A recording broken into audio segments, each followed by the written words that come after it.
Pessoal, muito boa noite, oficialmente agora, né? A gente já falou com quase todo mundo e a gente deu essa pequena tolerância aqui de 15 minutos para iniciar, tendo em vista aí que hoje parece que o trânsito na BR estava um inferno, né? O Júlio, meu sócio, estava vindo de lá, levou 2h30 para chegar aqui e tem gente que nos informou que ainda está a caminho, né? Mas até em respeito em quem chegou no horário, vamos iniciar então. É uma grata satisfação contar aqui com a presença de vocês. E, na verdade, eu tenho quase que uma tripla satisfação em estar aqui hoje, porque a gente acabou expandindo as fronteiras do nosso negócio. Hoje eu tenho mais clientes fora do Rio Grande do Sul do que no próprio Rio Grande do Sul. E a gente acaba fazendo mais eventos fora daqui. E poder fazer um evento em Novo Hamburgo é que nem jogar em casa, né? Então, a gente está bem feliz em poder reunir vocês aqui. E, além do que, uma segunda satisfação é poder fazer aqui na ACI, que a ACI também é quase uma segunda casa nossa. A Focus, que está fechando 10 anos agora em junho, praticamente desde que nasceu, já nasceu aqui dentro da ACI. Tudo que foi oportunidades, a gente acabou sempre fazendo um conjunto com eles. E hoje eu até fui convidado a fazer parte da diretoria de economia aqui da casa. Então, eu tenho uma participação ativa aqui nessa aí, então é muito gratificante também poder realizar esse tipo de eventos aqui dentro. E a terceira satisfação é em relação ao palestrante de hoje, que é o Marco Saravalli. A minha história com o Marco, ela inicia muito antes, inclusive, da minha relação com a XP. Né? Nós éramos parceiros na corretora Coin Valores, há praticamente 10 anos, né, Marco?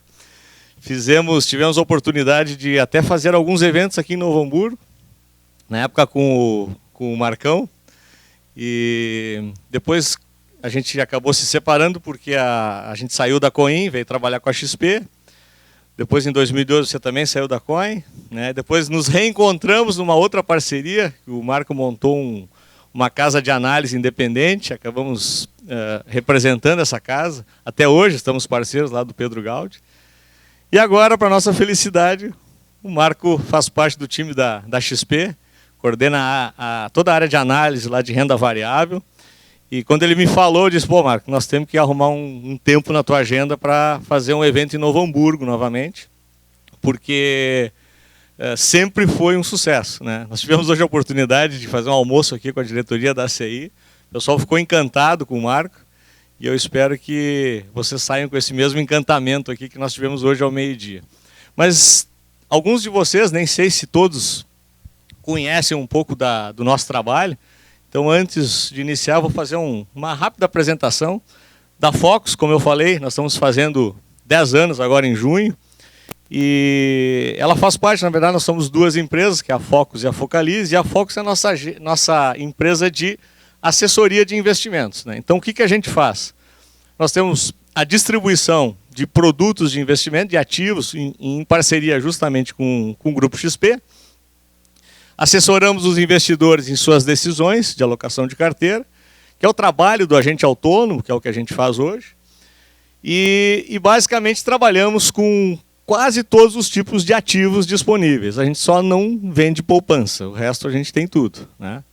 Então, renda fixa, fundos de investimentos, previdência e seguros, fundos imobiliários, ações, mercado de futuros, robôs de investimentos, que hoje é um diferencial do nosso negócio. São pouquíssimos escritórios dentro da rede da XP que oferecem esse tipo de solução para os clientes, que é operar na bolsa de forma automatizada. Operações estruturadas, que são operações um pouco mais complexas, mas nem por isso muito interessantes.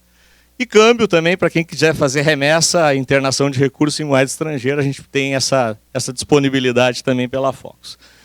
Aí a Focalize, que eu acho que a maior parte de vocês nos conhece através do portal, né? Hoje esse projeto está fechando 6 anos, e ele é praticamente uma constelação hoje dentro da internet. A gente tem o portal em si, que é o nosso site. Nós temos o blog, que a gente está atualizando semanalmente com artigos sobre os mais diversos temas ligados a investimentos. Então, se vocês entrarem no blog, toda semana tem conteúdo novo. Está todo ele segmentado. A nossa fanpage no Facebook também, a gente está sempre atualizando quase que diariamente com novos materiais. Nosso canal do YouTube, que é hoje talvez seja o nosso maior captador de cliente, é o canal do YouTube. A gente tem uma participação de público incrível dentro desse canal, até porque a gente faz atualizações diárias, ou seja, todo dia nós temos algum novo vídeo. Mas os canais, LinkedIn, Periscope, Twitter, enfim, a gente está, onde tem presença digital, a gente está. E apenas alguns números aqui para vocês. Nós somos hoje 22 mil assinantes lá no nosso site, 3.700 vídeos publicados no YouTube, mais de 1 milhão de visualizações, 40 palestras gratuitas que, se vocês entrarem hoje no nosso portal, vocês vão encontrar essas palestras. São mais de 150 horas de treinamento, ou seja, se você tirar um tempo para entrar em todos os nossos materiais, você faz quase um pós-graduação hoje em investimentos, tudo de graça, né? Então esse aqui é o melhor ainda. E mais de 3 mil alunos dos nossos cursos que a gente também oferece dentro da plataforma. E as atualizações diárias que eu já falei. E, em termos de produção própria, hoje nós temos 3 cursos, que é o Aprenda a Investir o Seu Dinheiro, Aprenda a Investir na Bolsa de Valores e o curso de Análise Técnica, para quem quiser aprender leitura de gráfico, é um curso que tem essa intenção. E o Kona Robô, que foi os 2 congressos de robôs de investimento que a gente realizou nos últimos 2 anos, que hoje, se somarmos a quantidade de material, nós temos, Alexandre, 52 palestras, né? 56 palestras, 17 painéis técnicos e mais um monte de material que a gente produziu nesse meio tempo. Foram, acho que já uns 20 grandes encontros. Então tem um conteúdo hoje, acho que não tem no Brasil nada que se aproxime em conteúdo educacional com o que a gente tem hoje lá no Kona Robô sobre algoritmos e robôs de investimento. E ainda nós temos algumas parcerias para quem quiser avançar um pouco mais e se dedicar profissionalmente à área de investimentos. O pessoal da Scalper Trader, a gente distribui o conteúdo de tape reading, que é uma técnica para operar na Bolsa de Valores. O Mestre dos Gráficos, com a Loca Educacional, que é um parceiro nosso de São Paulo. E a Árvore da Riqueza, que é um conteúdo mais de fundamentos para quem quiser fazer uma leitura não de gráficos, e sim de múltiplos, os números das empresas. Então, a Árvore da Riqueza é um treinamento que a gente está distribuindo para o Gui Invest do André Fogaça, que é um outro parceiro nosso. E não sei se vocês lembram, para quem fez a inscrição pelo link e assistiu o meu videozinho lá, eu prometi que quem estivesse no horário ia ganhar um presente, né? Então, vocês estão no horário, vocês vão ganhar um presente. Que é o livro 8 Passos para Investir em Ações, sem ser um especialista. Para acessar esse livro digital, é só digitar esse número. Eu sei que é um número chato, que se vocês quiserem tirar uma foto da lâmina, vocês fiquem à vontade.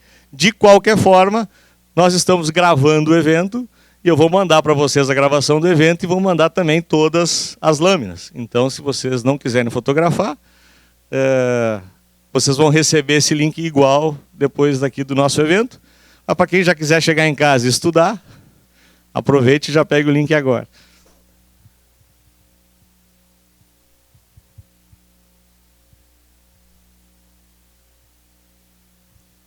Bom, e para quem estiver assistindo, agora eu vou falar para a câmera lá. Para quem estiver assistindo a gravação a posterior, também pode utilizar esse mesmo link aqui para baixar o e-book, é uma gentileza aqui da Focalize para vocês. Bom, era uma rápida apresentação, só para vocês nos conhecerem um pouquinho melhor. Eu até comentava com o Fred, que é o nosso GT lá da XP, ele veio especialmente de São Paulo para participar aqui do evento. Está lá o Fred, nos honrando com sua presença, que são... Quando a gente reuniu esses números que eu apresentei para vocês, a gente até se impressiona com eles, né? Porque... até 2014 nós tínhamos 2.000 inscritos no nosso portal. E de 2014 nós batemos em 22 mil e atualmente a gente está com um ritmo entre 1.500 a 2.000 inscrições por mês no canal. Então nesse ritmo a gente deve bater 40 mil inscrições até o final do ano. Então são números exponenciais que a gente já chega a se assustar, né? Como o meio digital promove isso hoje no Brasil, não só no Brasil, no mundo inteiro, né? Bom, sem enrolar mais vocês, vou apresentar aqui meu meu grande amigo Marco Saravalli. Ele está coordenando então a área de renda variável lá da XP, grande amigo da casa. Vai falar um pouquinho para nós da visão dele, do que está acontecendo com o mundo, com o Brasil e, obviamente, onde estão as oportunidades de investimento nesse cenário todo, né? Que eu acho que vocês querem ouvir, né? Hoje, lá na palestra para os diretores da CI, a gente disse que para saber o mapa da mina tinha que vir hoje à noite aqui, né? A gente não contou tudo lá. Então, Marco, bola contigo. Primeira coisa, uma pergunta que eu faço para vocês e para quem está assistindo, né, no vídeo. Todo mundo sabe onde é que fica essa figura aqui, esses personagens? Primeira pergunta. E segunda pergunta, quem são esses personagens, né? Primeiro, quem que responde, aonde que estão esses dois animais aqui? Todo mundo sabe que está em Wall Street. Quem falou Wall Street? Então precisa ler o livro ali, porque não está em Wall Street, né? Aqui não é Wall Street, tá bom, pessoal? Aqui é Frankfurt, é na Bolsa da Alemanha. Lembrando que em Wall Street a gente só vai encontrar o touro, tá? Em Wall Street não tem os dois animais. A Bolsa de Frankfurt, ela fica aqui à direita, né? À esquerda de vocês. Ela fica aqui à esquerda. E só na Bolsa de Frankfurt, na Alemanha, que vocês vão encontrar os dois animais. E todo mundo entende quais são os dois. Quem respondeu Wall Street, agora tem que acertar quais são os dois animais. Quem que respondeu? E por que deles, né? Isso. Aí você acertou. Aí pode retirar o livro lá, o e-book, né? No Guia Invest. Mas basicamente é o seguinte, a gente tem todo dia no mercado de ações, a gente tem compradores e vendedores, né? A gente tem a bolsa subindo ou a bolsa caindo. A gente tem o que a gente chama de força compradora, força vendedora, tendência de alta, tendência de baixa, né? Mas basicamente é o movimento dos animais, né? Os animais, o urso, quando ele pega a presa, ele segura a presa e joga para baixo, né? Então a gente fala de movimento baixista, força para baixo. O mercado está em queda. E o touro é justamente inverso, né? O touro ele pega a presa e ele joga para cima para empurrar a presa para cima, né? O animal. Então a gente fala que quando o mercado está bullish, né? O mercado está no touro, né? Uma tradução aí ao pé da letra. O mercado está altista, o mercado é um mercado de alta. Então a gente vai ver hoje que na Bolsa do Brasil a gente passou por muito tempo, nos últimos 8 anos provavelmente, a gente passou por um mercado de lado com uma tendência de baixa, que os americanos chamam de bearish, ou seja, mercado de queda. E a gente está vivendo hoje, talvez nos últimos 10 anos, uma nova tendência do mercado caminhando para um mercado de tendência de alta. A gente vai ver isso em gráficos, e essa tendência de alta na nossa concepção, ela já começou, mas ela está apenas começando. Lembrando que a Bolsa e a economia ela vive de ciclos, né? A gente não vai falar disso aqui hoje, mas existem ciclos na economia, e é muito difícil a gente comprar, a gente tomar decisão no fundo do poço, né? No pior ciclo da economia. Não sei se vocês lembram, quando foi em fevereiro, março do ano passado, 2016, o Brasil ia quebrar, né? A gente estava ali num pior momento econômico, político do Brasil. Aquele foi o melhor momento para se investir em bolsa, né? Quando todo mundo estava pessimista. Mas é o momento mais difícil de comprar. A gente acredita que o ciclo hoje seja um ciclo de alta, de recuperação. O ciclo vai continuar por mais alguns anos, mas ele já começou, tá? Então a gente provavelmente de 1 a 10 a gente está no 1 ou 2, o ciclo ainda vai continuar, o ciclo de alta, mas ele já começou o ano passado, em meados do ano passado para cá. Então quando a gente fala de análise top-down, né, de análise macroeconômica, a gente vai entender um pouco do que está acontecendo lá fora, nos Estados Unidos, para entender o que pode ser das melhores opções de investimento para o Brasil. Primeiro, a gente precisa entender o que é o Trump em relação ao Brasil, né? O Trump tem várias caras diferentes, a gente não tem uma definição ainda do que pode ser o governo do Trump. De março para cá, as sinalizações mostraram que o Trump não tem tanta força assim como ele tem na mídia. Para quem acompanha ele no Twitter e em outras redes sociais, ele não tem tanta força, principalmente em relação ao Partido Republicano. Mas quando a gente brinca, principalmente em relação aos Estados Unidos, é que e no mercado financeiro todo dia acontece isso, a gente brinca que quantos uns choram, outros vendem lenço, né? E com todas as decisões, principalmente a princípio, em relação a protecionismo, aumento de barreiras nos Estados Unidos, o país que está mais sofrendo é o México.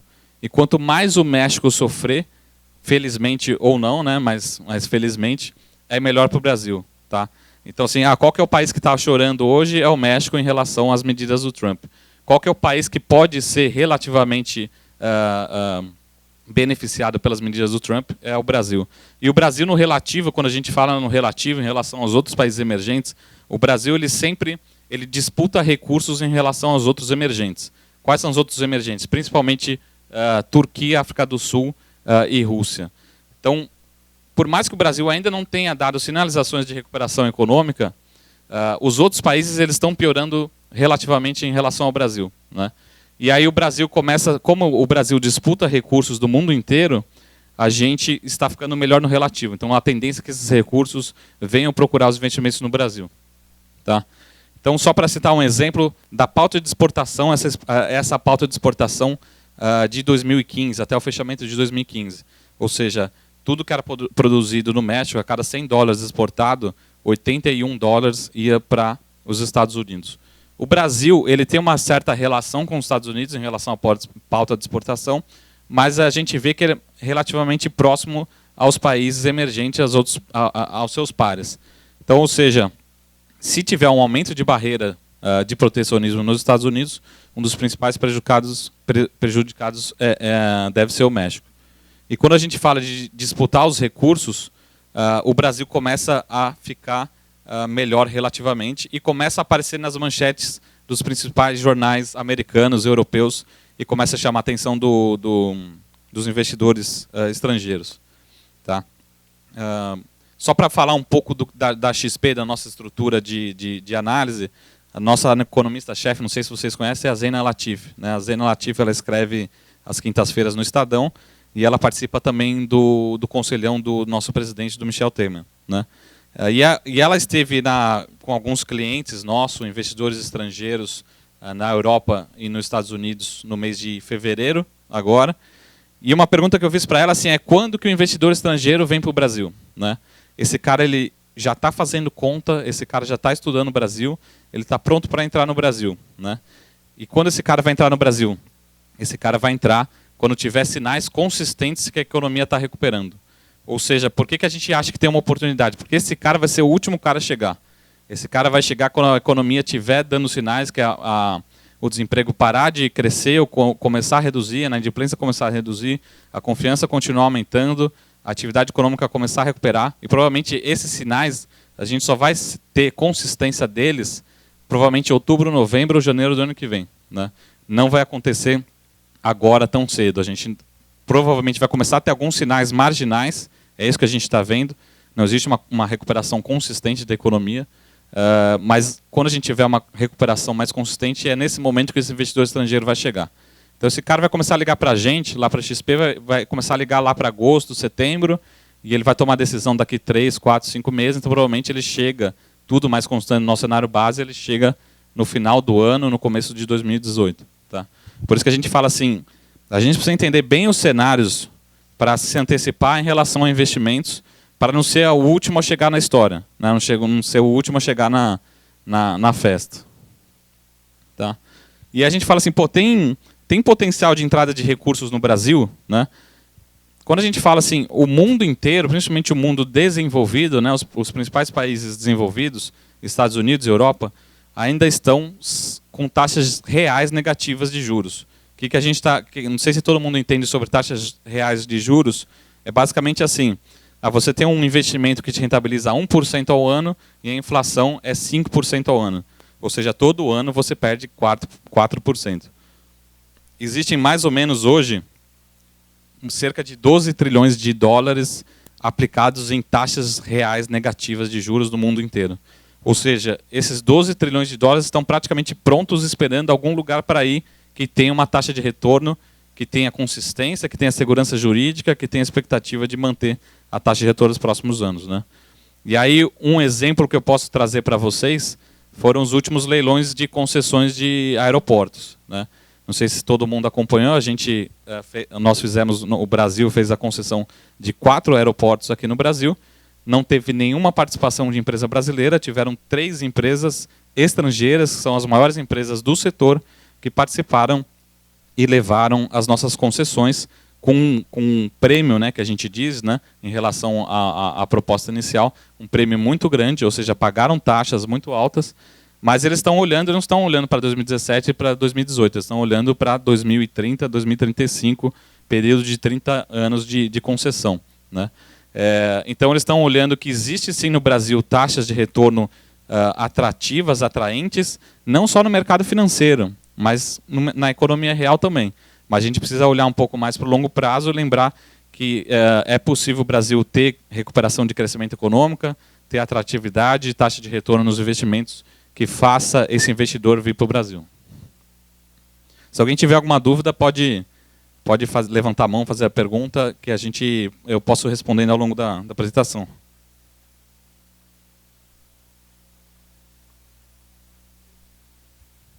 Eu só vou descer, vou atrapalhar um pouco a câmera aqui. Eu vou descer, vou levar o microfone, tá? Só um minuto. Tem outro aí? Você me ajuda? Vê se tá funcionando. Senão eu desço com esse aqui. Vamos primeiro descer com esse, depois a gente...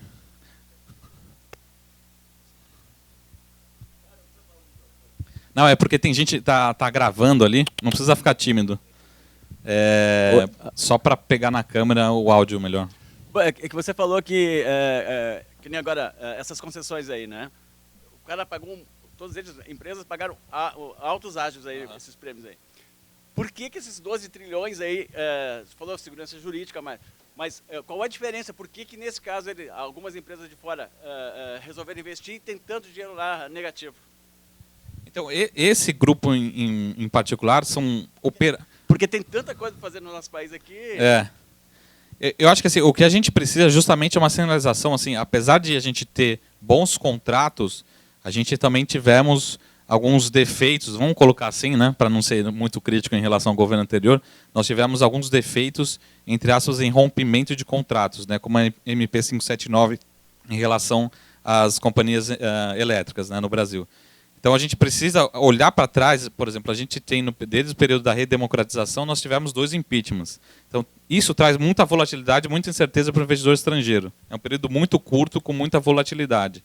Agora, esse caso particular de concessões de aeroportos são operadores, né, são os maiores operadores de aeroportos do mundo, eles entendem do business, sabem o risco que está tomando, sabem a taxa de retorno esperada, sabem que tem potencial de crescimento, então para eles fazia sentido. Agora eu acho que a gente precisa ter uma maior previsibilidade, a gente tem, o bom do Brasil é que a gente no relativo, de novo, se a gente olhar só para a segurança jurídica, você preferia investir no Brasil ou na Rússia? Né? Na Rússia a gente tem muita incerteza, talvez maior do que a gente tem no Brasil. E aí uma soma de fatores trazem essa decisão. Talvez o investidor estrangeiro ainda não esteja seguro para voltar a fazer investimentos de longo prazo no Brasil. Mas, por exemplo, a gente vê uma maior participação de investidores chineses. Né? Não, pois é, mas de novo, por que o pessoal de Frankfurt resolveu? Tudo bem, eles têm conhecimento disso e vão comandar os aeroportos. Mas tem outras empresas que têm esses trilhões lá, que têm outras expertises que a gente precisa. E por que eles não vêm? Qual o diferencial desses grupos aí relativos a aeroportos, e os demais lá, construção de estradas, de pontes, sei lá o quê, e não vem? Então, eu acho que é tudo questão de você ter a segurança que a sua taxa de retorno vai ser realmente aquilo que você está colocando na planilha. Né? Você faz o seu modelo e realmente vai acontecer aquela taxa de retorno, você precisa de ter segurança naqueles números que você está colocando no seu modelo. Né? E, por exemplo, te dar mais um exemplo, a gente falou de infraestrutura aqui, de concessões de aeroportos, tem o setor de petróleo. O setor de petróleo, no momento que a Petrobras ela vai fazendo os desinvestimentos, a gente praticamente está vendo a participação muito maior de empresas estrangeiras nesse business. Né? A gente tem, por exemplo, todo o nosso sistema de gasodutos, que era monopólio, né, transporte de gás, hoje ele está sendo privatizado, está sendo vendido para empresas privadas. Então você tem, eu acho que uma sinalização de longo prazo de que a demanda existe. Né? Então, por exemplo, o Brasil não vai permanecer em recessão por muito tempo ou nos próximos anos.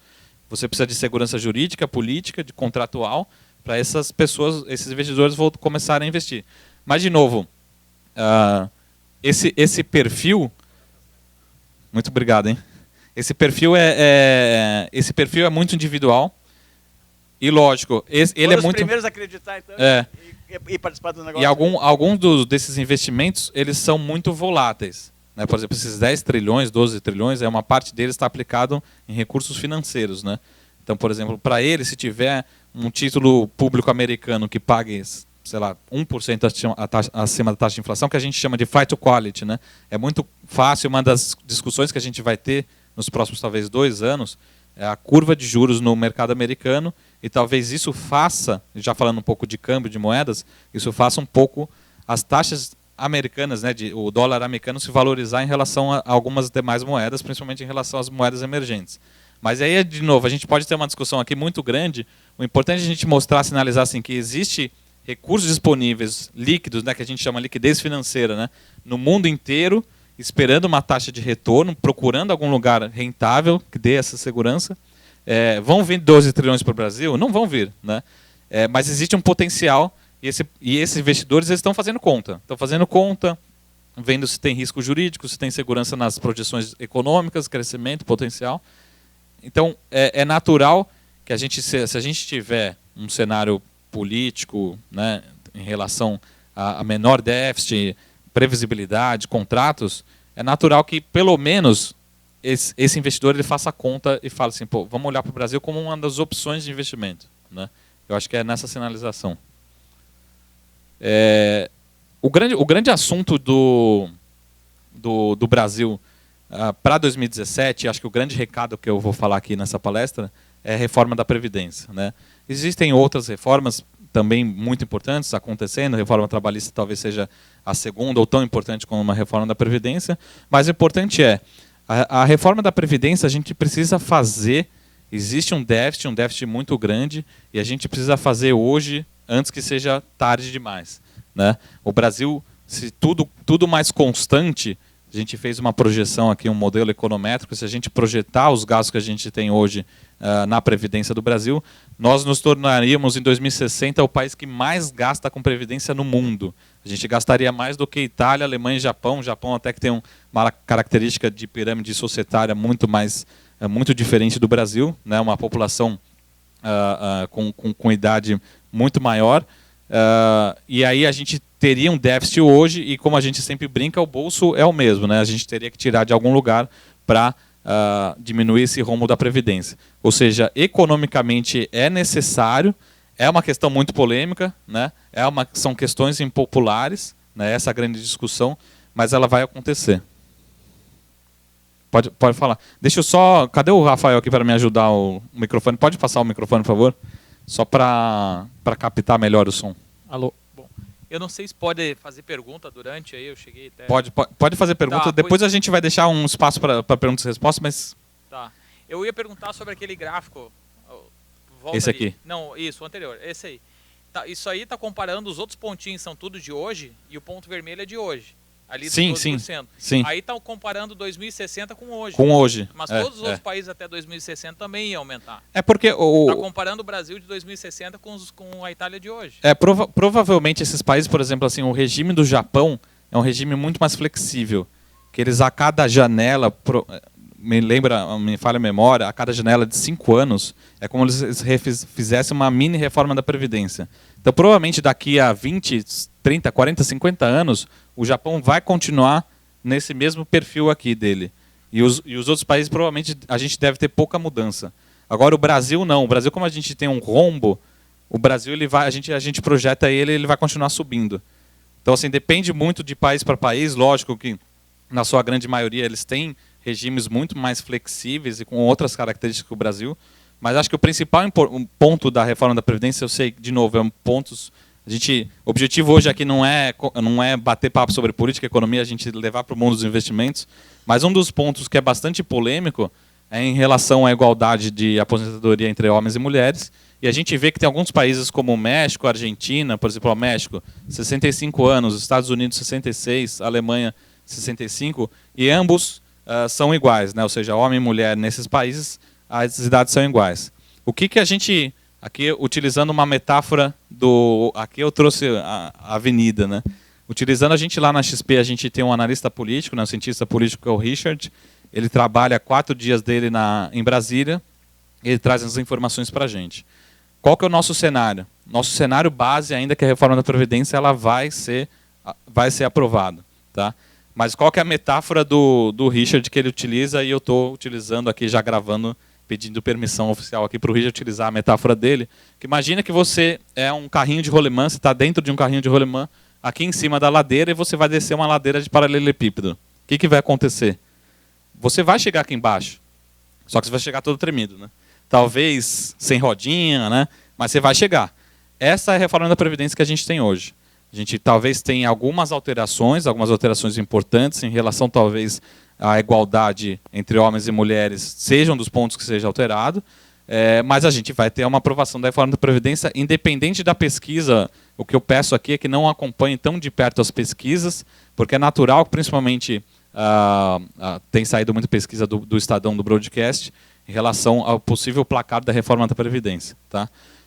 Nossa agenda é que seja aprovada na comissão especial ainda no mês de abril e que leve para primeiro turno lá na Câmara dos Deputados no começo de maio. Tá? E como está gravando, talvez em maio, quem estiver assistindo já tenha sido aprovado pelo menos na Câmara. Tá?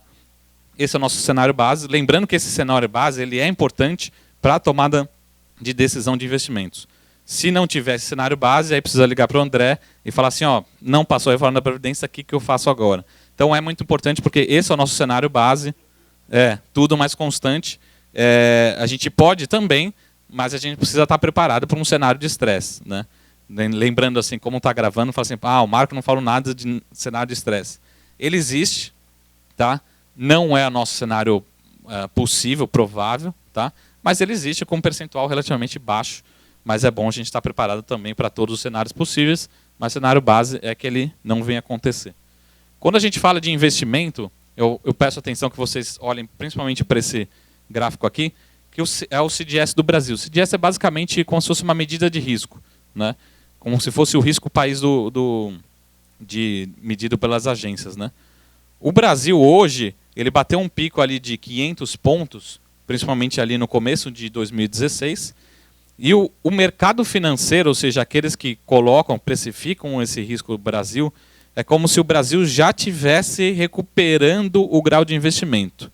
Tá? O que eu estou querendo dizer? O mercado financeiro, em alguns produtos, em algumas precificações, já está esperando que o Brasil vai fazer a lição de casa, que a recuperação econômica vai vir, mesmo que ela seja lenta, mas que ela vai vir.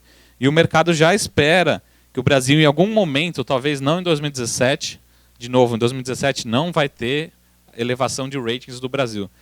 Mas talvez em 2018 ou 2019 que a gente tenha recuperação do grau de investimento ou melhora dos ratings do país. Tá? Isso é natural que aconteça no longo prazo, mas como a gente diz, né, a Bolsa ela tende a antecipar os movimentos e alguns investimentos de risco tendem a antecipar essas expectativas. É importante saber que hoje o mercado já está mais confiante. Né? O mercado, eu digo, o mercado financeiro, não somos nós, a gente não é formador de preço, né? Mas o mercado como um todo já espera essa redução, essa percepção de risco, ela reduziu muito, imagina que ela caiu pela metade em um ano, num período de um ano. Né? Então, ou seja, se eu fosse um investidor estrangeiro, aqui não investiria nunca no Brasil. Se nesse patamar, eu falo assim, eu consigo olhar para o Brasil. Só para vocês terem uma comparação, aqui, em janeiro de 2016, o Brasil foi classificado, isso por essa mesma medida, como perfil de risco, o Brasil foi classificado pior do que a Argentina. Né? Espero que nenhum argentino esteja vendo o nosso vídeo, né? Depois gravado, mas a gente chegou a ser comparado pior do que a Argentina no pico da crise aí, de imagem ali no começo de 2016.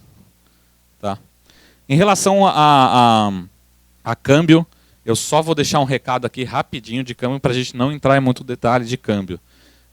Tudo mais constante, é natural que o dólar se valorize em relação a todas as moedas, principais moedas, no médio prazo, até pelos nossos modelos econométricos se analisa que o real deveria estar um pouco mais desvalorizado, mas, de novo, o câmbio, para a nossa recomendação aqui, a gente não tem recomendação como opção de investimento, porque é um ativo muito difícil de você fazer uma projeção.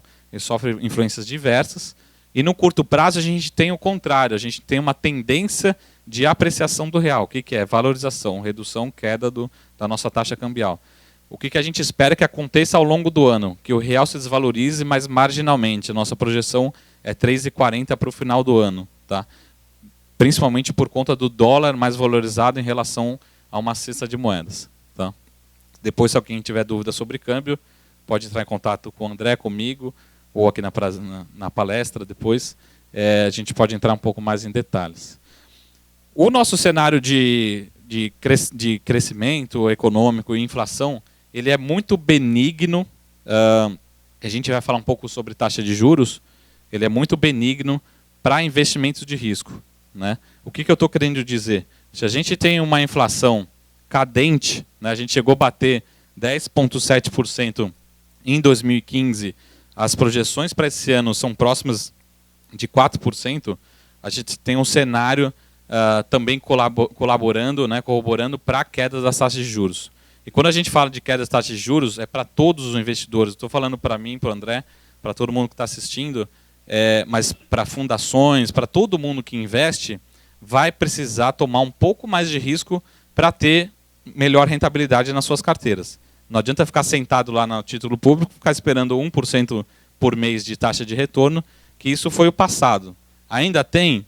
Tem, mas está diminuindo, mas 2018 provavelmente essa facilidade de taxa de retorno, principalmente para as fundações, né, que eles têm métricas, né, tem metas atuariais para bater, eles vão ter que voltar para a bolsa ou outros investimentos um pouco mais de risco, né, não necessariamente a bolsa, para ter melhores taxas de retorno nas suas carteiras.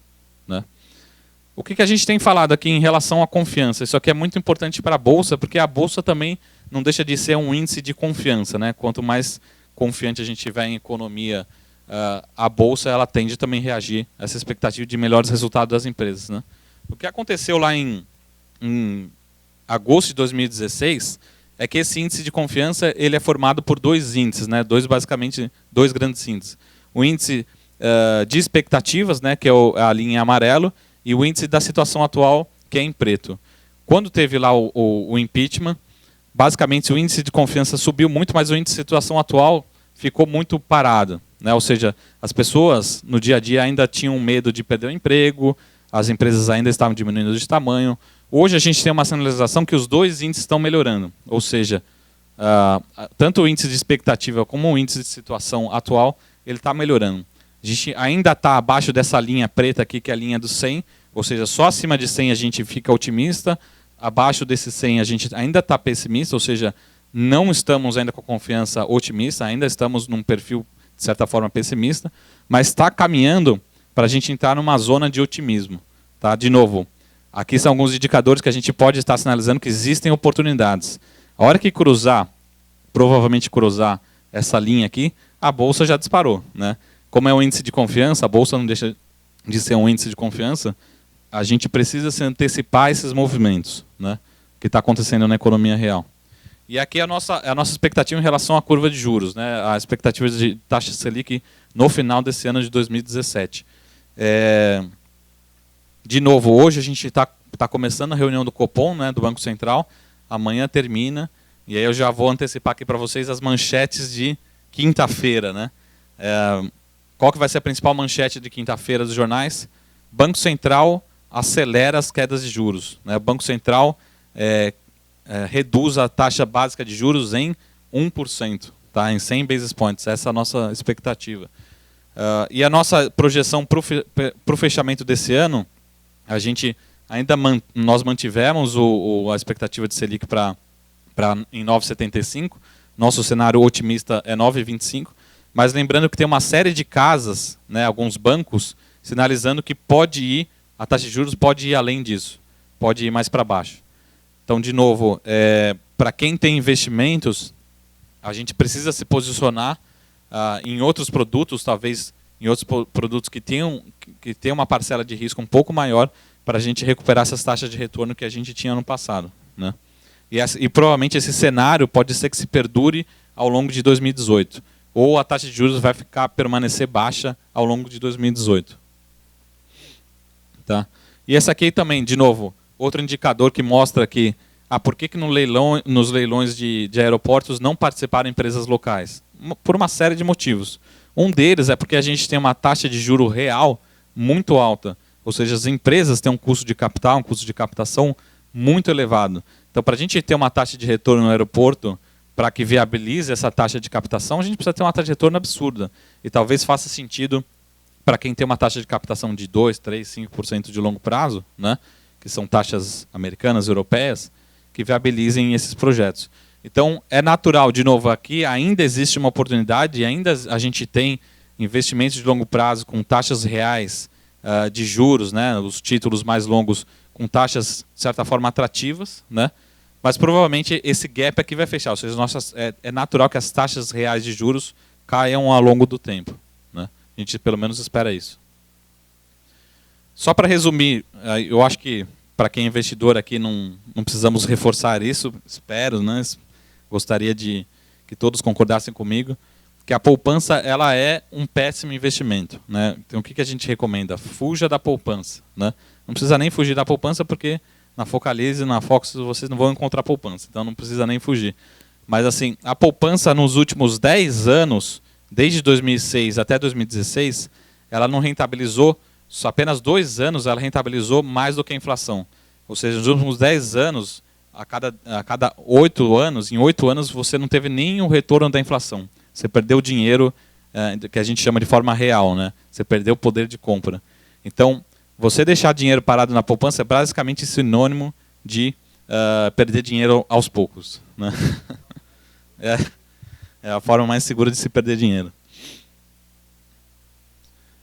E aí é que a gente vai começar a falar um pouco sobre bolsa, sobre investimento de risco, mas basicamente é assim, como 2017 é o ano da Previdência, é o grande assunto de 2017. E aí quando a gente fala assim, pô, quanto que eu preciso ter em bolsa, em investimento de risco, essa resposta é muito individual. A gente não tem uma resposta certa para cada um, depende do perfil de cada pessoa. Tem gente que tem mais perfil de risco, quem não tem. O quanto que a gente recomenda? Quanto você está começando sua carreira, você tem lá seus 20, 25 anos, é natural que você tome mais risco. Então o percentual de investimento em renda variável, ou ativos de risco, é natural que o percentual seja maior. E é natural também que quanto mais cedo você se planejar para a sua previdência, menos você vai precisar de disponibilidade da sua renda. Né? Quanto mais tarde você... eu estou com 60 anos e eu ligo para o André e falo, André, estou pensando na minha aposentadoria aqui, quero me planejar fazer investimento. Tudo bem, podemos começar, só que você vai ter que ter disponível 90% da sua renda para ter uma previdência segura e previsível.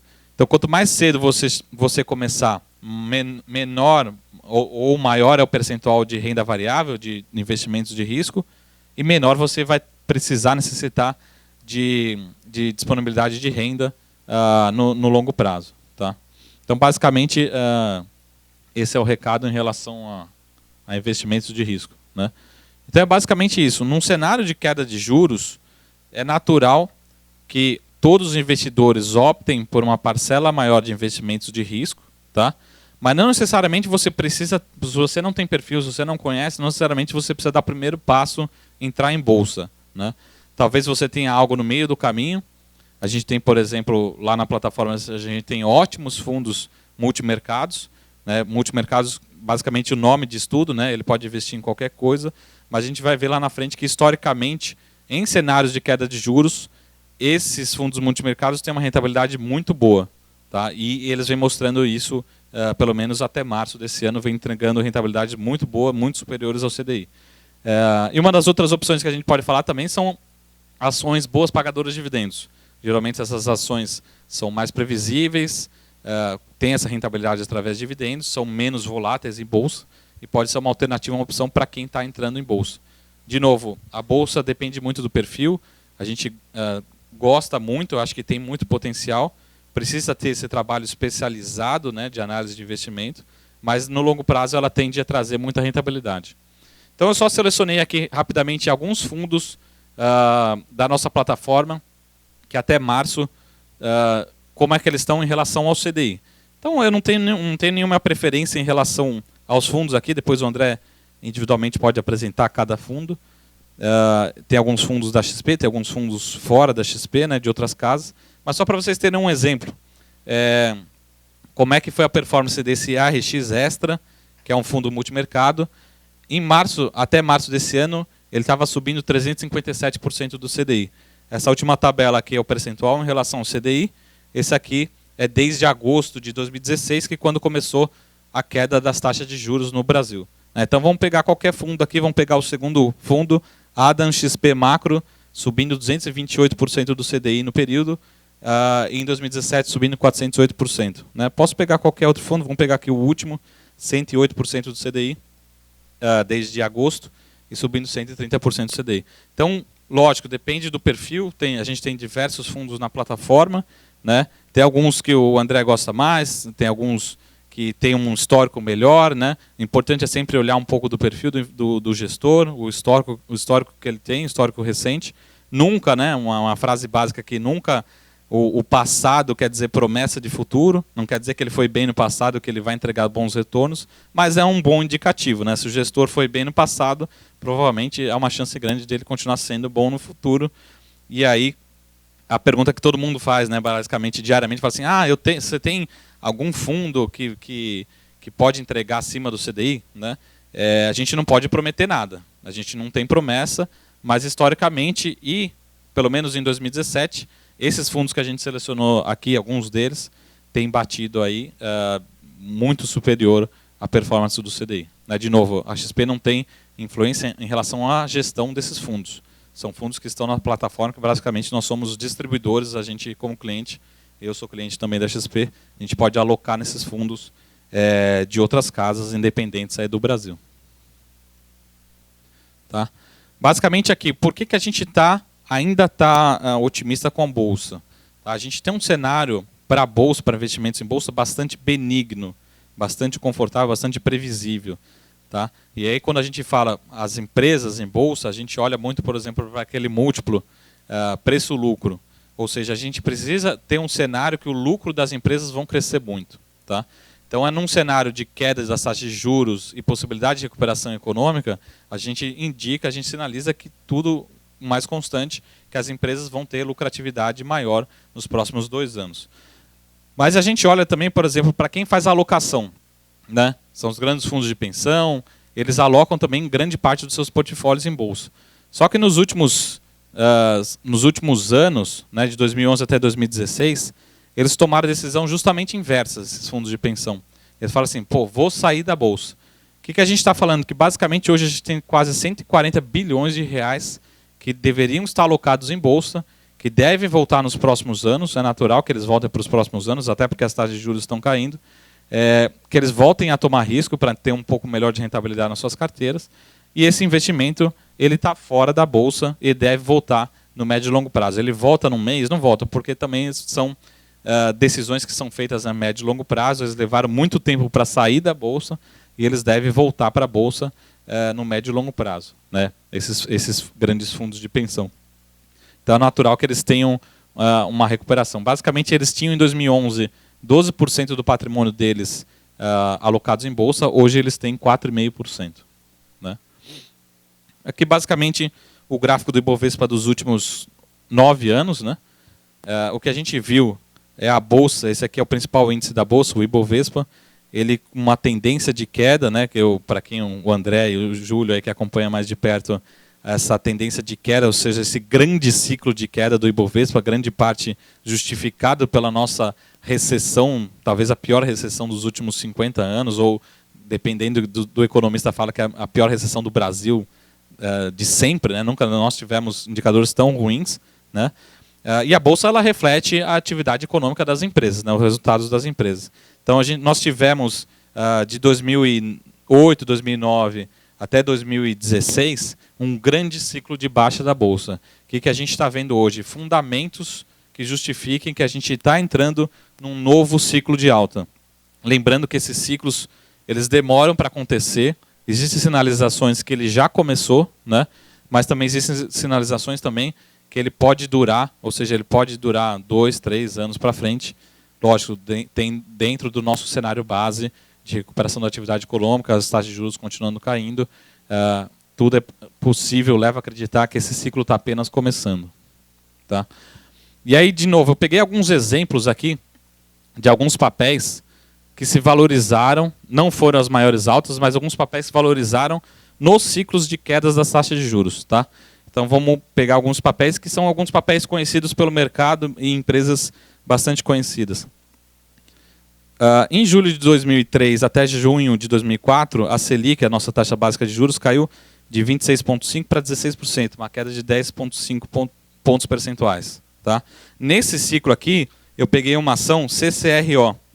Essa é a Companhia de Concessões de Rodovias, tem muitos ativos lá no estado de São Paulo, tem ativos aqui no Rio Grande do Sul. A ação, nesse período aqui, nesse ciclo de queda de juros, a ação subiu 246%. Tá? Vamos pegar alguns outros ciclos de queda das taxas de juros nos últimos anos. Né? Julho de 2005 a novembro de 2007, a taxa de juros caiu 8,5%, de 19,75 para 11,25, com a taxa Selic. Alpargatas, uma empresa do setor de consumo, subiu 358%. Né? E a gente pode pegar alguns outros ciclos mais recentes. Né? De janeiro de 2009 a setembro de 2009, a Selic caiu mais 5 pontos percentuais. A Hering, né, essa letrinha aqui, HGTX, Hering subiu 168%. E só para terminar, os últimos dois ciclos, outubro de 2011 a novembro de 2012, caiu 4,75 a Selic. Ambev, que é um case bastante previsível, é muito difícil a Ambev subir tanto num período tão curto, subiu 76%. E nesse último ciclo, tem um exemplo, Magazine Luiza, é um ciclo que a gente não terminou, a gente vai continuar esse ciclo de queda. Por enquanto, né, até ontem, né, até hoje, na verdade, a Selic só está começando a cair. A Magazine, dependendo da janela que você pega, é que essa janela deu 102%. Mas dependendo da janela que você pega, até uma recomendação que eu peço para vocês, olharem o gráfico de Magazine Luiza saindo daqui. Dependendo da janela, do espaço, do tempo que você pega, ações chegaram a valorizar mais de 1000%, né, da Magazine Luiza. É que nessa janela o papel subiu só 102%. Né? Mas lembrando de novo, esses ciclos de queda de juros, eles são muito favoráveis e tudo indica que essas ações, principalmente ações voltadas a consumo, mercado interno, tendem a se valorizar isso historicamente. Tá? Aí é uma pergunta que todo mundo faz assim, pô, vale a pena investir na bolsa? Né? A resposta é sim e não. A gente precisa ter um trabalho ativo, né? Um trabalho sério, de alguém que está no dia a dia do mercado, para tomar as melhores decisões de investimento. Né? Investir em bolsa não é necessariamente comprar qualquer coisa e esperar ele subir. Então aqui eu peguei os últimos 17 anos, né, desde janeiro de 2000. Por que eu peguei janeiro de 2000? Não sei se vocês lembram, teve um evento importante em 2000 e 2001, que foi aqueles fundos FGTS de Petrobras e Vale. Né? Inclusive que pode ser sacado agora. Né? Para quem investiu em Petrobras, por exemplo, em janeiro de 2000, né, teve um retorno de 409%. Né? Isso aqui foi até fevereiro desse ano, que eu calculei. Mas, por exemplo, perdeu dinheiro em relação ao CDI. Então, seria melhor ter investido no CDI, nessa janela, do que ter investido em Petrobras. Mas se tivesse comprado Gerdau, teria subido 889%. Se tivesse investido em Vale, 1.117%. Se tivesse investido no Itaú Unibanco, 1.495%. Se tivesse investido nas ações da Ambev, 5.095%. Tá? Esses valores são em percentuais. Tá? Então, assim, investir em bolsa é simplesmente chegar a André e falar, compra a bolsa para mim. Né? Não, você precisa ter uma seleção, escolher os melhores ativos, quais têm maior potencial, dependendo do cenário. Né? E a gente vê que no longo prazo, sim, tende a rentabilizar muito acima das taxas de renda fixa, dependendo da seleção de ativos que você fizer. Né? Não adianta sair comprando qualquer coisa e esperar subir, porque a empresa pode passar por momentos bons, momentos ruins, e a ação ela reflete os fundamentos das empresas. E aqui só para a gente ter o mesmo slide em relação se a gente tivesse investido R$10 mil em janeiro de 2000. Se a gente tivesse investido R$10 mil em janeiro de 2000, a gente teria R$50 mil hoje em Petrobras, a gente teria R$91 mil no CDI. Nas ações da Gerdau a gente teria R$98 mil, na Vale nós teríamos R$121 mil, Itaú Unibanco nós teríamos R$159 mil investindo R$10 mil, e na Ambev nós teríamos R$609 mil investindo R$10 mil lá em 2000. Tá? Então basicamente é o mesmo número, só transformado em valores financeiros.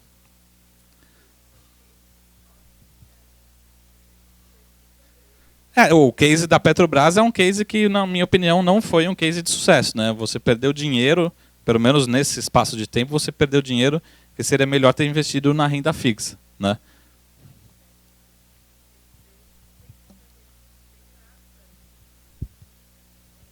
Sim, então, por isso que a gente sempre recomenda assim, um trabalho ativo, né, que a gente chama em inglês de stock picking, né, stock picking, desculpa, você fazer uma seleção dos melhores ativos e, por exemplo, hoje, a Ambev não é um dos melhores ativos, né, tem sofrido mais concorrência, o verão não foi, pelo menos lá em São Paulo, não foi tão quente assim, né, os resultados não estão vindo bons.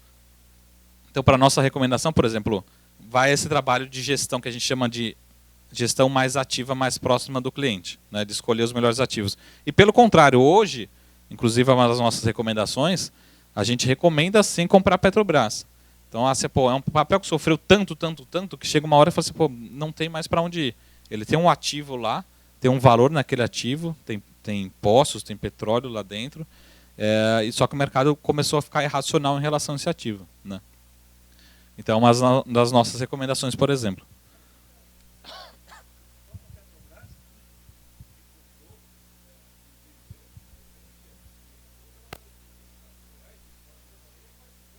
Sim. Tudo depende da janela que você pegou. Então, realmente, assim, se eu fizesse essa palestra há 3, 4 anos atrás, de repente essa Petrobras estaria aqui, né? Estaria com uma rentabilidade muito boa. Só que a última gestão judiou tanto da empresa, né, dos resultados, isso impactou muito nos resultados da empresa, na confiança, que os investidores simplesmente desistiram de investir nessa empresa. E aí, de certa forma, acabou criando oportunidades também para quem quisesse investir, né? E aí, de novo, o que a gente fala? A gente vai falar um pouco rapidamente sobre as carteiras recomendadas da XP. É um dos produtos, um dos relatórios que a gente envia para os nossos clientes, né, através dos clientes da Fox. E uma das portas de entrada são boas empresas que pagam bons dividendos, né? Ou seja, são empresas mais maduras, que têm uma certa previsibilidade, não tem tanta volatilidade, né? Ou seja, é bastante previsível, e distribuem grande parte dos seus lucros através de dividendos, né? Então, por exemplo, entrou uma empresa lá na nossa carteira recomendada que chama Taesa, que é uma empresa extremamente previsível do setor de energia elétrica, que na nossa avaliação, na nossa projeção, ela vai distribuir só através de dividendos mais de 10% de rentabilidade, que a gente chama de dividend yield, né? Pegar os dividendos e dividir pelo valor de mercado, pelo valor da ação, você vai ter um retorno só através de dividendos de mais de 10%. Ou seja, praticamente você vai receber o CDI, a renda fixa, através de dividendos, isso sem contar com o potencial de valorização da ação. Então você pode ganhar 2 vezes, né? A CEMIG, estava vendo as top dividendos desse ano, pagou um yield de quase 14%. Né? De novo, é importante a gente sempre estar atualizado, estar próximo, trocar figurinha, esse aprendizado. Um exemplo, ano passado, de uma empresa lá de São Paulo, mas vocês devem conhecer, que é a Comgás, a nossa companhia de distribuição de gás do Estado. Ela, tanto pelo resultado, por um efeito extraordinário, ela distribuiu 30% através de dividendos, né? Então todo mundo liga para a gente e fala assim, Marco, essa conta está errada, vocês fizeram conta errada, não é esse número, não, foi esse número. A empresa distribuiu 30% de dividendos, praticamente 2 anos, quase 3 anos de renda fixa você recebeu em dividendo. Lembrando que dependendo da estrutura que vem, esses dividendos vêm líquido, né, para sua conta, os dividendos já são tributados na empresa, então você recebe, se for através de dividendos, você recebe líquido. Então, por exemplo, Comgás distribuiu 30% de dividendos o ano passado em termos de rentabilidade através desse ativo. Então, de novo, existe uma gama de opções dentro do universo da Bolsa, tá? E é importante a gente sempre estar próximo para escolher os melhores ativos para vocês.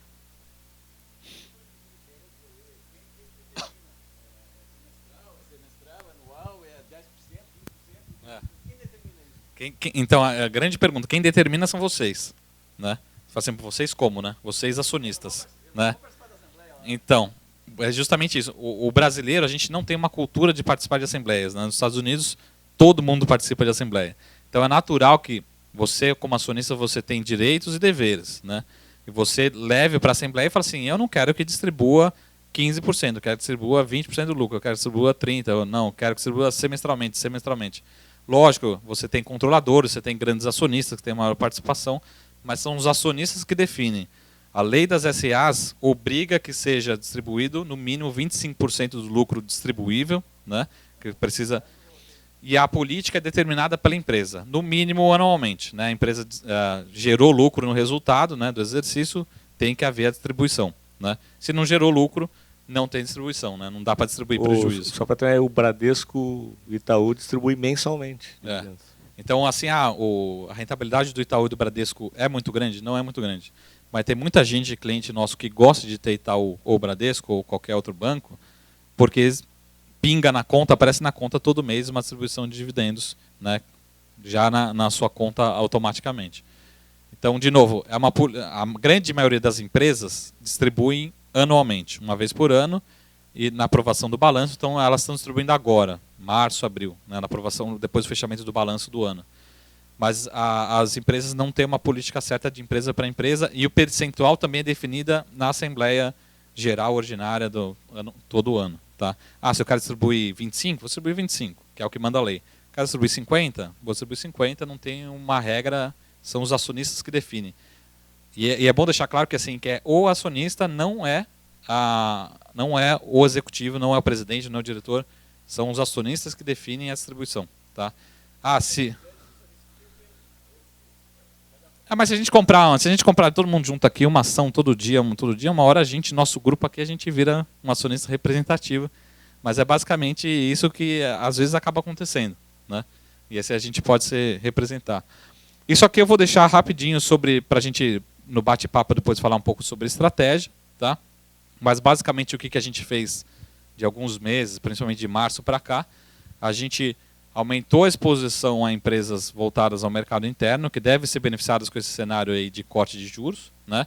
E que devem ser beneficiadas também com a possibilidade de recuperação econômica local. A gente está um pouco menos otimista em relação a commodities, principalmente a commodities metálicas, eu estou falando principalmente de siderurgia.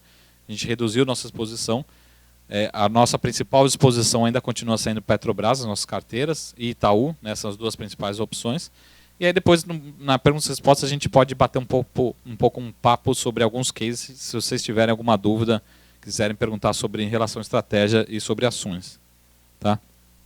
E basicamente a gente tem duas grandes carteiras recomendadas. Uma carteira recomendada com perfil um pouco de risco um pouco maior, e uma carteira recomendada para perfis de dividendos, ou seja, para quem é um pouco mais conservador ou gosta de receber o dividendo na conta. De novo, não necessariamente vocês precisam seguir as carteiras, mas é importante vocês receberem esse material, né? Tem disponível, quando você abre conta, você está lá dentro da sua área logada na XP, você tem todos esses materiais, é importante vocês discutirem. Né? Eu quero receber, você colocou Taesa, mas eu quero uma ação que receba o dividendo todo mês, uma vez por mês. Então não vai ser essa ação a Taesa, a empresa de energia elétrica, vai ser Itaú, ou Bradesco, ou um outro banco, que distribuem mensalmente. A resposta, de novo, ela é sempre muito individual, né? De acordo com o seu perfil de investimento. E aqui é basicamente assim, muita gente pergunta assim, como é que você mostra que a gente tem conseguido ter retorno, né, nas nossas recomendações acima do Ibovespa? De novo, nosso trabalho é humano, né? Como qualquer trabalho de analista, de economista. Então a gente vai acertar e a gente vai errar, né? Eu estou filmando aqui, avisando que a gente vai errar. Mas é importante que no histórico a gente mais acerte do que erre. Né? Esse é o nosso trabalho todo dia, tentar mais acertar do que errar. E aí, historicamente, como é que foi o desempenho das nossas carteiras? Em 2016, as nossas carteiras renderam muito próximo ao Ibovespa, as carteiras recomendadas. A nossa carteira XP rendeu 39%, 39,5%. A dividendos 39,8% e o Ibovespa por volta de 39%. Em 2015, o Ibovespa caiu 13,3%, as nossas carteiras caíram cerca de 4%. Em 2014, o Ibovespa caiu 2,9%, a carteira de dividendos subiu 8% e a carteira XP 0,7%. Tá? E aí no acumulado, desde o início das carteiras, o Ibovespa vem subindo 27% dentro desse período, o CDI subindo 117%, ou seja, mais do que o Ibovespa nesse período aqui desde 2009, que a gente viu que a Bolsa estava realmente numa tendência de queda. E as carteiras XP, a carteira XP rendeu 245%, e a carteira de dividendos rendendo 264% nesse período, desde a criação dessas carteiras, né, desse produto. E aí o que a gente pode falar? Que a carteira XP ela rendeu basicamente 9 vezes o Ibovespa e rendeu 2 vezes o CDI no período, né, acima do CDI. Então, de novo, é uma seleção, a gente está... o nosso trabalho é justamente esse, tentar levar a melhor recomendação possível para vocês, né, para vocês sentarem junto com o André e entender o perfil de cada investimento, né. Então, de novo, essas carteiras, a gente tem um histórico de sucesso, mas invariavelmente a gente vai cometer alguns erros ou não, né, no caminho, mas é importante a gente acertar mais do que errar e talvez, e quando errar, reconhecer o erro mais cedo possível para tentar mudar as nossas posições e as recomendações para os nossos investidores. E aqui eu deixo com vocês, antes da gente entrar na parte de perguntas e respostas, a frase que é de um dos principais gestores de ações do Brasil, que é o Dor Furlan, que ele é gestor do Lógica 2, não sei se vocês conhecem, é um fundo do Opportunity, um dos maiores fundos de ações do Brasil, um dos mais longevos fundos de ações do Brasil. E ele disse essa frase, inclusive semana passada ele falou essa frase aqui: quem quiser ganhar com o novo Brasil deverá investir em ações agora. Tá? Ele falou isso não tem 2 semanas. E o investidor que esperar poderá perder essa oportunidade. Né? De novo, essa opinião, deixei claro aqui a fonte, que é a opinião dele, né? Mas a gente começa a ver que existem opiniões que começam a convergir, que existe uma oportunidade para quem quer investir um pouco mais de risco, e tudo leva a crer, principalmente em relação à taxa de juros caindo, inflação caindo, possibilidade de recuperação econômica, que essa oportunidade ela pode estar somente começando. E, para a gente terminar, como a gente falou muito de previdência, o grande assunto de 2017 é previdência, a pergunta é onde é que você quer estar no momento da sua previdência. Né? Quanto mais cedo a gente se planejar em relação a investimentos, em relação a longo prazo, as nossas carteiras de investimento, mais confortável a gente vai ficar no médio e longo prazo. Então, até eu brinquei hoje lá hoje, né, no almoço, a gente também está mudando um pouco o perfil em relação ao conceito de previdência, né, como a gente vai continuar trabalhando, quanto que a gente tem de expectativa de vida. E até eu falei um exemplo que os Beatles compuseram uma música, que a música, não sei se todos conhecem, chama When I'm 64, quando eu tiver 64 anos de idade. Né? E a música, a letra da música, ela fala sobre um senhor que vai estar com a sua mulher, com os netos, numa vida pacata, enfim, numa cidadezinha do interior. E basicamente o que está acontecendo agora é que eles estão justamente inverso. Isso não está acontecendo com a vida deles, né? Eles continuam trabalhando. Quem né? compôs a música está com 72 anos. Está com 72 anos, praticamente trabalha todo dia, faz show à noite, vira à noite, vai trabalhar fora, viaja pelo mundo inteiro. Ele continua trabalhando com mais de 6, 8, 10 anos depois do que ele achava que ia ser a aposentadoria dele. Acho que ele não conseguiu ganhar dinheiro suficiente ainda, né? Eu acho que é isso, pessoal. Então, para terminar, esse é o recado que eu queria passar para vocês hoje. A gente tem uma expectativa, uma possibilidade, as oportunidades estão criadas, né? A gente precisa identificar e se antecipar essas oportunidades. Mas, basicamente, se a gente quiser prever o futuro, basicamente é só planejar o futuro, que a gente consegue construir um futuro melhor para a gente em termos de investimentos. Tá bom, pessoal? Eu primeiro, de novo, agradecer a oportunidade e agora a gente pode abrir para perguntas e respostas. Só ia pedir, pessoal, quem quiser fazer uma pergunta, levanta a mão e a gente leva o microfone para poder captar o som. Só uma pergunta aqui na frente. 2 perguntinhas. Primeiro, o que a XP prevê de pontos da Bovespa, né, até o final do ano? Está em 64 mil pontos agora, variando um pouquinho para baixo, um pouquinho para cima. Mas o que a XP espera até o final do ano da Bovespa? E a segunda situação, o que a XP espera do Fundo Previdenciário? Quer dizer, essa questão de investimento em previdência. Uhum. Né? Daqui para frente, se tudo der certo e realmente for feitas as mudanças, o que é um investimento interessante, a previdência privada? Entendi. Eu acho que, assim, primeiro em relação à Ibovespa, a gente foi uma das primeiras casas a ficarmos otimistas em relação à Ibovespa, né, em relação à média, em relação às demais casas, aos concorrentes e bancos. O que aconteceu em janeiro e fevereiro, que a Bolsa ela subiu muito forte em janeiro e fevereiro, né, excluindo o mês de março. E aí a gente começou a receber ligações de clientes, de parceiros, falaram assim, pô, vocês não vão revisar para cima, não vão revisar para cima, está todo mundo revisando para cima. Qual que foi a nossa tomada de decisão? A gente não revisou para cima, e talvez hoje nós sejamos os mais conservadores em relação à média. Nós fomos os mais otimistas, hoje nós somos os mais conservadores porque nós não revisamos. O que a gente tem para o Ibovespa para esse ano? Nosso cenário base ainda é 73.500 pontos para o fechamento do ano. Ou seja, ainda a gente vê potencial de valorização. Esse é o nosso cenário base. No nosso cenário otimista, a gente poderia ver o Ibovespa acima, muito próximo de 80 mil pontos, mais próximo de 79 mil pontos. Esse seria o cenário ótimo, ou seja, a inflação caminhando para baixo do centro da meta, as taxas de juros caminhando para baixo de 9%, a economia dando sinais mais sólidos de recuperação, a reforma da Previdência saindo de uma forma mais natural, né, sem muita mudança. Eu acho que todo esse cenário leva a acreditar que o Ibovespa tem mais potencial de chegar nos próximos 79 mil pontos, um cenário ótimo. Nosso cenário base, tudo mais constante. É um Ibovespa que ainda tem upside, tem potencial de valorização, mas, de certa forma, reduzido. Ou seja, ainda deve subir para os próximos 74 mil pontos, mas a gente tem que começar a olhar principalmente para 2018. Quando a gente olha para 2018, aí sim, a gente vê um upside maior. Inclusive, a gente divulgou no nosso relatório, foi a primeira vez que a gente divulgou um relatório com uns targets para 2 anos, ou seja, para 2017 e 2018. E a gente começa a ver 2018 com muito mais força para o Ibovespa. O que eu estou querendo dizer? A Bolsa, basicamente, ela tenta antecipar a expectativa de resultado das empresas, né? Se a gente tem a possibilidade das empresas terem 2 fatores, né, que vão levar a crescimento de lucros. Primeiro, redução da taxa de juros levam a menores despesas financeiras, né, com juros nas dívidas, levam a maiores lucros das empresas. Então, a gente tem esse efeito na lucratividade das empresas. Segundo momento, que é o principal, que ainda não está precificado nas expectativas, na nossa opinião, é o crescimento de receitas da linha de cima das empresas.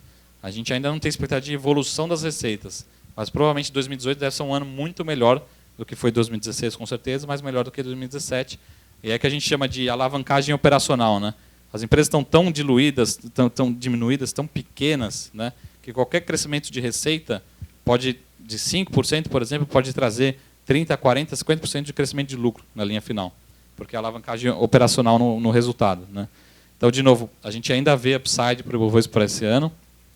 Precisa acreditar que um cenário ótimo vai prevalecer para a gente ver um upside maior para esse ano. Mas 2018 ainda a gente vê muito potencial de valorização. E a segunda pergunta em relação a fundos de previdência, de novo, isso depende muito do perfil, né?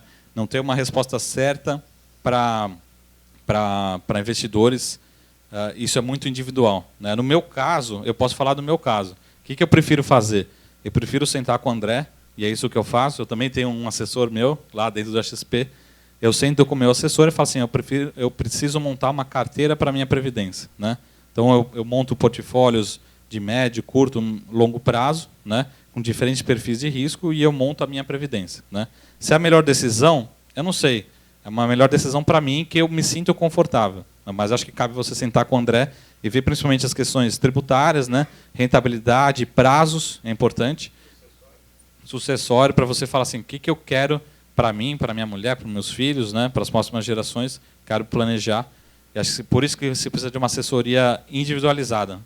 Se eu responder uma coisa para você, você fala assim, você senta com o André te dá outra resposta, né, diferente. Então, eu acho que é importante o André te identificar o seu perfil e falar assim, o que você precisa para você. Algumas vezes tem gente por comodidade ou até pelo perfil, acabam optando por fundos, né, previdência privada, que seria um fundo pronto, vamos dizer assim, né? Não quer dizer que está errado ou está certo, mas é para o perfil das pessoas, e é um perfil, uma demanda que a gente tem cada dia mais, né, dentro da XP. Todo dia vem pessoas procurar esse tipo de produto na XP, né? Então, de novo, não quer dizer que essas pessoas estão acertando ou errando. Para o perfil delas é algo bastante indicado para eles, tá? Então, eu acho que a resposta é você tem que ter, junto com a ajuda do André, sentar individualmente e falar assim, isso aqui acho que é a melhor indicação para o seu perfil. Tá? Mais alguma pergunta? Legal. Bom, montei minha carteira com o André ali. Quanto dinheiro que eu preciso para começar essa história? E aí é o André que te dá a resposta, mas o... Mas acho que como tá gravando aqui... Eu posso começar com um pouquinho, fazer um crescimento, eu tenho que começar com muito, como funciona? Como tá gravando aqui, eu vou deixar a resposta mais, assim, a prática, né, no nosso dia a dia. Mas o importante, assim, dependendo do produto, vamos te dar um exemplo, títulos públicos, que é algo que o mercado vem conhecendo cada vez mais, né, aplicando, entendendo o seu perfil de retorno, né, os seus riscos envolvidos. Mas, por exemplo, existem títulos públicos e aplicações que você pode fazer a partir de frações de reais, né? Porque você não precisa comprar um título inteiro. A partir de, acho que, R$30 você pode fazer investimentos, né? A gente recomenda fazer esse tipo de investimento? Não. Porque talvez te dê tanto trabalho para você acompanhar, enfim, vão ter, não custos da XP, mas outros custos envolvidos que talvez impacte na sua rentabilidade. Mas, de novo, perfil de bolsa. A bolsa também não tem um mínimo, mas você tem alguns custos envolvidos, né? A partir de algum perfil, um montante, começa a fazer sentido, de vez de você falar assim, pô, eu tenho R$500, talvez seja melhor, mais recomendado você comprar uma cota de um fundo, né, do que você fazer um investimento diretamente, né? Então, de novo, não, operacionalmente e limites, não tem limites na nossa parte da XP, mas, de novo, tem alguns montantes que o André pode explicar melhor, que façam sentido principalmente em relação a acompanhamento, seus custos envolvidos, mas não existe limites envolvidos. O que a gente tem visto pela experiência, até R$50 mil, o interessante é colocar num fundo. Para montar carteira própria, daí a partir de 50 a gente já consegue diluir custos operacionais, já consegue fazer uma distribuição em mais de um tipo de ativo para diluir teu risco também. Então, geralmente, um fundo a partir de 5 mil, né? Dependendo do fundo, tem fundo com cotas menores, mas a grande média é por volta de 5 mil. 5 mil, a partir de 5 mil nos fundos, tá? Entre 5 e 50 em fundo, e a partir de 50 se quiser montar a carteira própria. O que não impede, por exemplo, um fundo como o do Opportunity, se quiser botar 300, 500, 1 milhão, é um fundo maravilhoso, né? O fundo não tem limitação, né? Eu falo mais em relação a querer montar a sua própria carteira, né?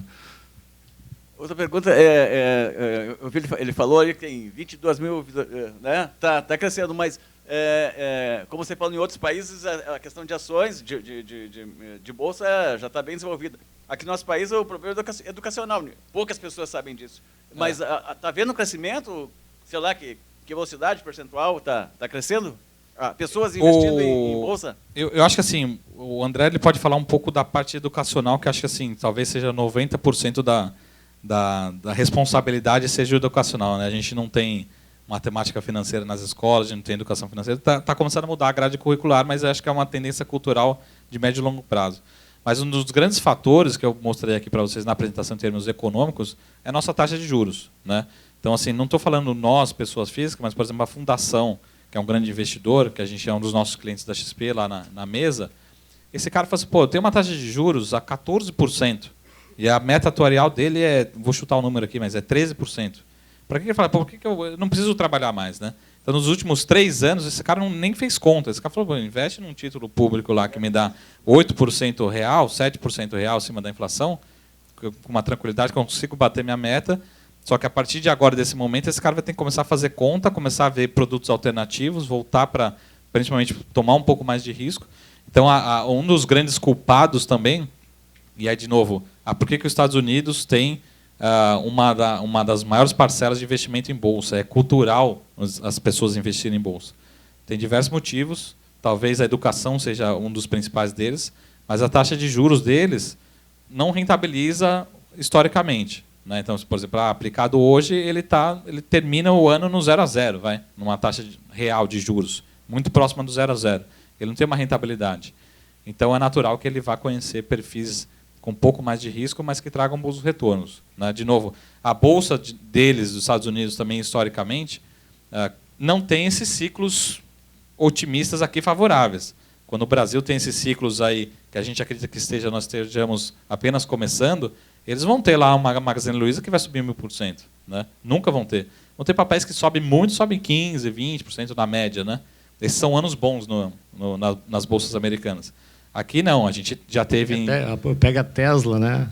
A Tesla pela primeira vez vai ultrapassar a Ford de valor de mercado, subiu 25% esse ano. Então a gente acha, nossa, subiu um monte, subiu 25%.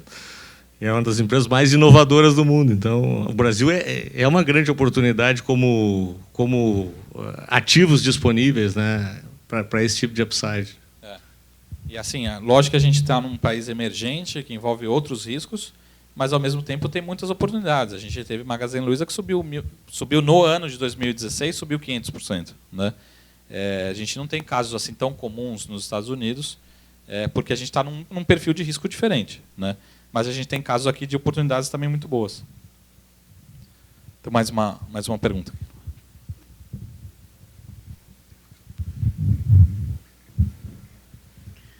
Ia perguntar, assim, se falou muito de números, né, e né, em cima de percentuais e tal, tudo beleza, faz sentido, mas assim, cenários mais disruptivos, né, isso aí são levados em consideração quando vocês, né, nas análises de vocês, ou assim, eu digo, tem uma instabilidade, né, vamos dizer aí no mundo, daqui a pouco se fala talvez uma chance maior de guerra, né, nos Estados Unidos. Se pensa nesse tipo de cenário, só estou dando uma das, né, essa aí é uma coisa mais, vamos dizer, talvez um pouquinho mais possível, né, mas tem outras coisas também disruptivas, né, eu fico pensando não quero entrar muito assim para a gente não, mas assim, esse tipo de questionamento é feito ou levado em consideração na análise? Então, o nosso cenário, a gente atualiza ele pelo menos uma vez por mês. A gente tem reunião de estratégia que a gente atualiza nosso cenário global, americano, europeu, brasileiro e político. Né? Então, pelo menos uma vez por mês. Mas, por exemplo, vamos pegar o seu exemplo da intensificação das questões na Síria. Né? É algo que começou a tomar essa intensidade e o mês já tinha começado. Né? Então, a gente, de novo, precisa ter uma decisão. Se for algo realmente disruptivo, que faça a gente rever a nossa estratégia, a gente pode fazer alguma alteração, uma recomendação para os nossos clientes aqui ao longo do mês. Né? E a gente também pode ter essa interação. Você levanta a mão, manda um e-mail para o André, fala assim, estou ficando preocupado com essa questão XYZ. E a gente pode passar uma recomendação dentro do cenário dessa sua preocupação. Agora, o que a gente sempre tenta olhar é o copo meio cheio. Né? Aquilo que eu falei lá no começo, se já tem alguém chorando, tem alguém vendendo lenço. Se a gente tem um cenário de guerra, historicamente, principalmente envolvendo países do Oriente Médio, a gente tem uma possibilidade de elevação dos preços, principalmente do petróleo, né?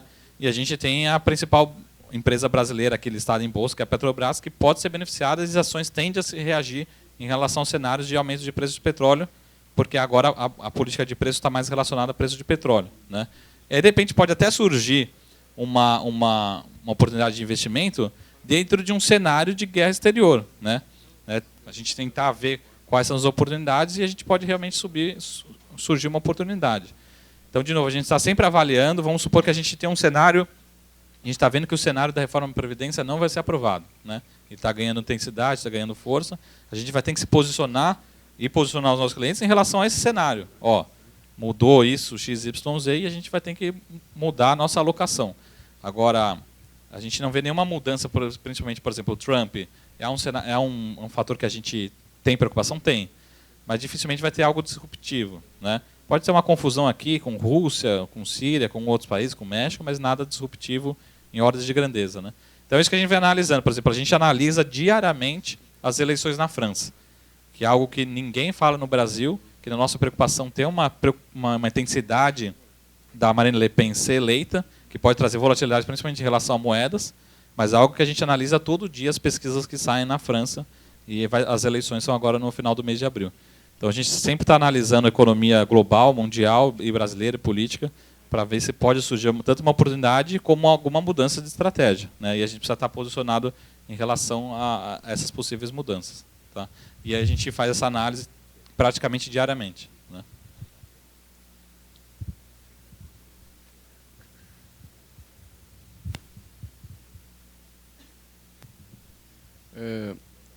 Nos últimos dias e meses, né, o André passou algumas opções aí, ao contrário, de vez em investir no Brasil, investir no exterior, né? Olhando um pouco da estabilidade da nossa economia, essas situações da Previdência, etc. que é aquelas investimentos em COI, né? Uhum. Como é que você vê o quadro de investimento agora, com o Trump assumiu, né, essa estabilidade, um pouco do perfil dele, né? Como você vê um pouco mais de segurança para investir em COI ou não? Qual é a tendência para os próximos meses? Eu acho que assim, a principal preocupação em relação a Trump hoje são duas, hoje, pelo menos no nosso cenário básico. Porque o que ele pode fazer? Né? Ele vem sinalizando que ele tem intenção de fazer. É aumentar o protecionismo, né, barreiras de importação e reduzir a carga tributária. Né?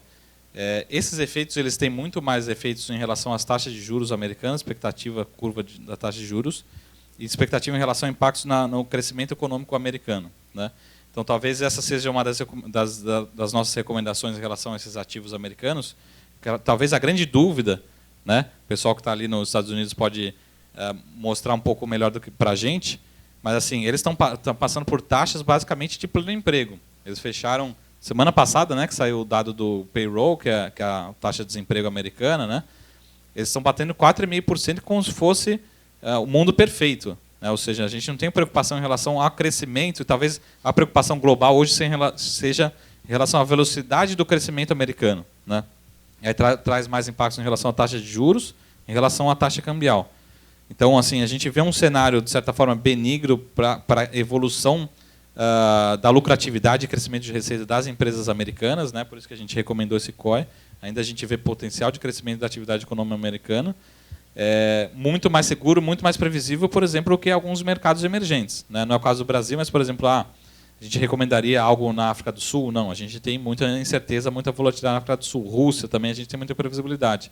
Só que quando traz potencial de valorização com determinada previsibilidade, né, em termos de resultado das empresas, em termos de fluxo de caixa, é algo que a gente pode ser atrativo, uma opção de investimento. Talvez não seja papéis que vão dobrar de valor, por exemplo, num horizonte de 12 meses. Aqui na Bolsa Brasileira, a gente pode ter ativos que podem dobrar de valor. Então, depende muito do perfil de risco. A gente acha que é um perfil de risco mais conservador, mas, de certa forma, mais previsível, né? Dentro do cenário econômico que a gente tem americano hoje. Né? De novo, a gente não vê nenhum ponto disruptivo em relação ao Trump, até mesmo porque o Partido Republicano vem tentando conter ele e não existe uma certa organização, e esse poder do Trump sozinho, né, isolado, não é tão forte assim. E até as commodities devolveram um pouco de março para cá, depois que ele perdeu a decisão em relação ao Obamacare. Né, ele não conseguiu emplacar, não está conseguindo ter esse poder isolado separadamente. Eu só pedir um comentário. Né? Eu sei que economia e política andam de mão dada, né, principalmente no Brasil. Vocês já estão fazendo alguma especulação, por exemplo, com o processo que vai haver logo ali da eleição presidencial? Alguma coisa já o pessoal, principalmente que da área de ciência política, já começa alguns cenários que vocês veem que já estão trocando ideia, digamos assim? Só para... Eu acho que assim, o que a gente tem resposta hoje, né, abril de 2017, olhando para as eleições do ano que vem, o que a gente tem resposta hoje é quem não vai ser candidato. Essa é a grande certeza que a gente tem. E a gente tem alguns nomes que já ficaram praticamente fora da carta aí do jogo das eleições. Né? E como o vídeo vai ser visto depois, posteriormente, a história vai andando. Né? Mas basicamente assim, chegou a se ventilar, principalmente de um ano, mais ou menos um ano para trás, o nome do Henrique Meirelles. Né? Então, assim, Henrique Meirelles, na nossa opinião, basicamente, quanto que duraria a candidatura, quanto tempo duraria a candidatura do Henrique Meirelles, na nossa opinião? Duraria 30 minutos. Né? Porque ele está vindo com propostas impopulares e ele não seria um nome que poderia ser candidato para as eleições presidenciais. Então, a gente começa a isolar alguns nomes. Então, por exemplo, dentro do PSDB, basicamente, a briga está entre Alckmin e o Dória, lá de São Paulo. Né? O Dória é um nome que vem ganhando muita popularidade, principalmente em relação às mídias, redes sociais, né? Mas é muito cedo porque ele tem 3 meses de mandato de cargo, e aí também o padrinho dele precisa entrar num acordo, que é o Alckmin, o governador do estado. Então, eu acho que tem essa indecisão em relação ao PSDB, e tem também a decisão em relação ao próprio PT em relação ao Lula. Né?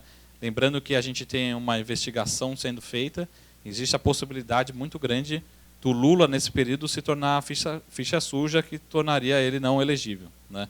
Então, de novo, eu não tenho tanta certeza hoje com o cenário que a gente tem, que seria um cenário entre Lula e Alckmin. Esse seria o cenário base, mas a gente não tem tanta certeza se é realmente isso que vai acontecer. Infelizmente, assim, se a reforma da Previdência não passa, existem alguns nomes, né, fora do radar que começam a ganhar notoriedade, como o Bolsonaro da vida e outros nomes assim, que nos preocupam em relação a investimentos, em relação à economia.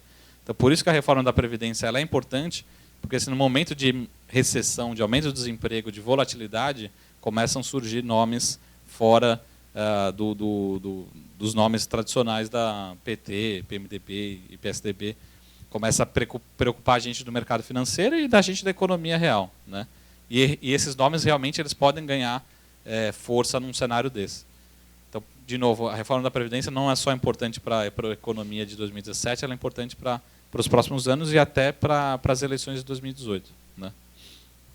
Mas, basicamente, o que a gente tem hoje, em resumo, não respondi, mas respondendo, em resumo, a gente tem alguns nomes que não serão levados, a gente não vê possibilidade de ser levado. E a gente tem um nome também que tem peso, mas não tem muita coordenação, que é o nome da Marina. Né? O nome da Marina vai e vem, mas não existe uma coordenação. Né?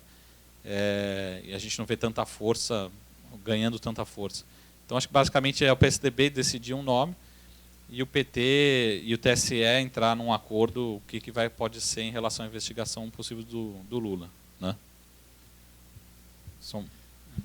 Eu tenho mais algumas dúvidas que são de ordem prática. Né? Assim, a gente lê muita coisa sobre investimentos, críticas, né, de um lado, de outro, e a gente não sabe muito como se encontrar. Né? Até são um número pequeno aqui, né? Não sei nem se eu posso perguntar todas essas coisas. As perguntas prontas. O que eu recomendaria? Né? Acho que é melhor, André. Seleciona uma pergunta para a gente responder aqui para todo mundo.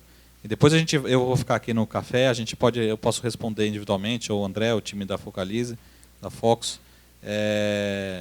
Só para a gente dar oportunidade também para quem quiser fazer mais perguntas, né? A gente atender. Ok. Pode ser assim? Pode ser então, sim. Beleza.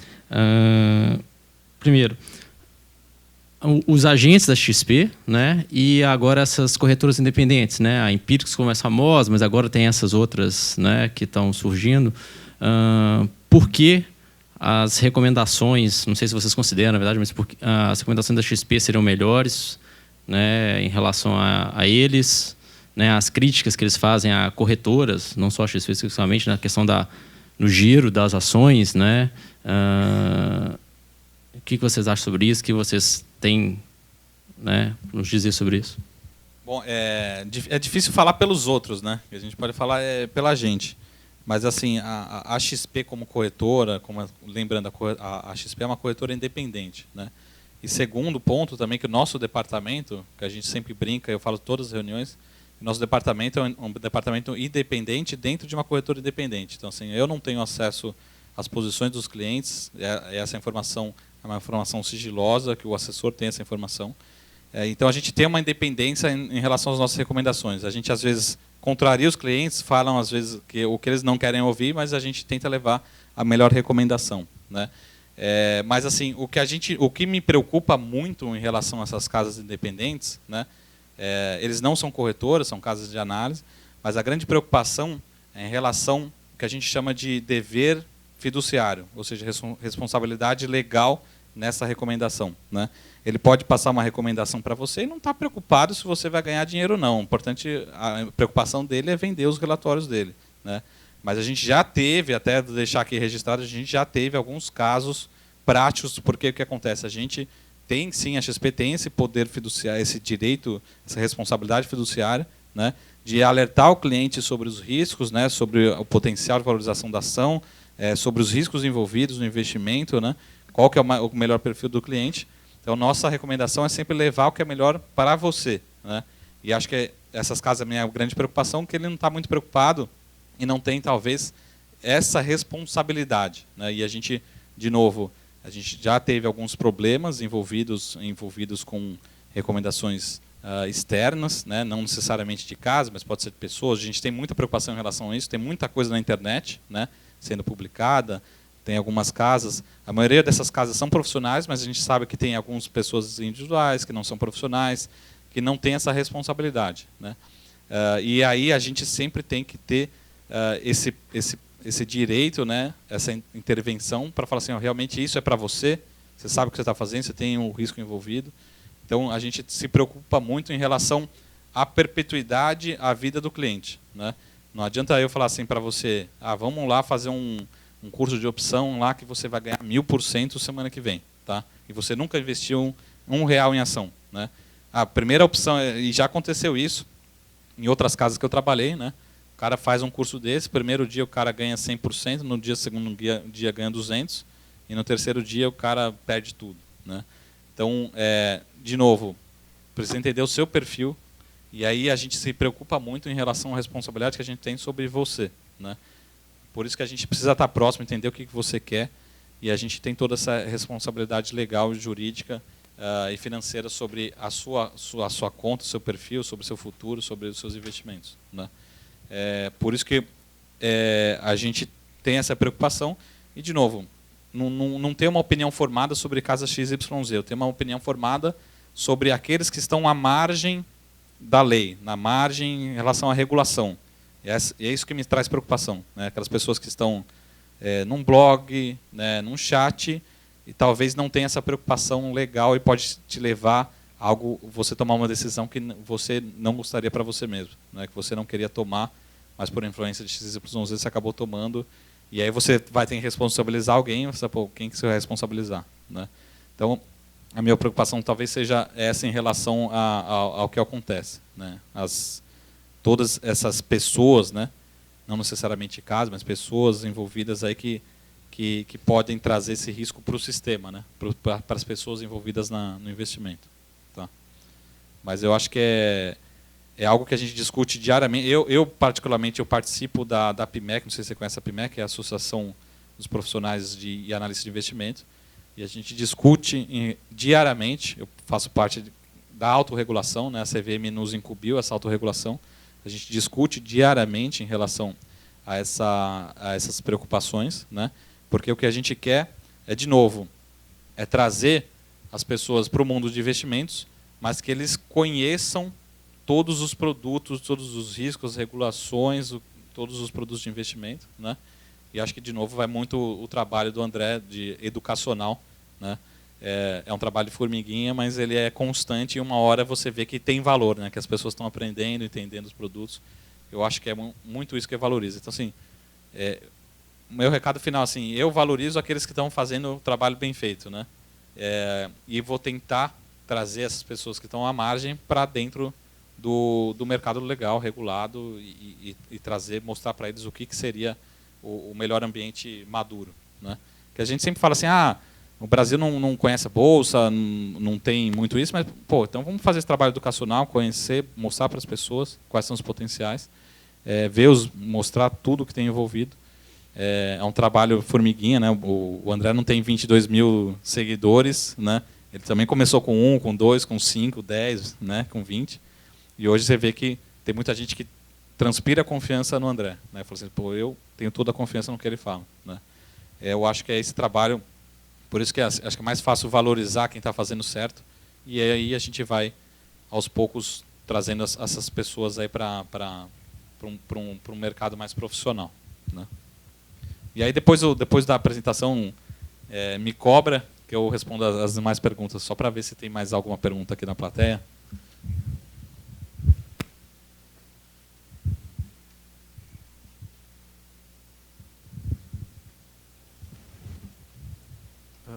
Uma dúvida. No caso,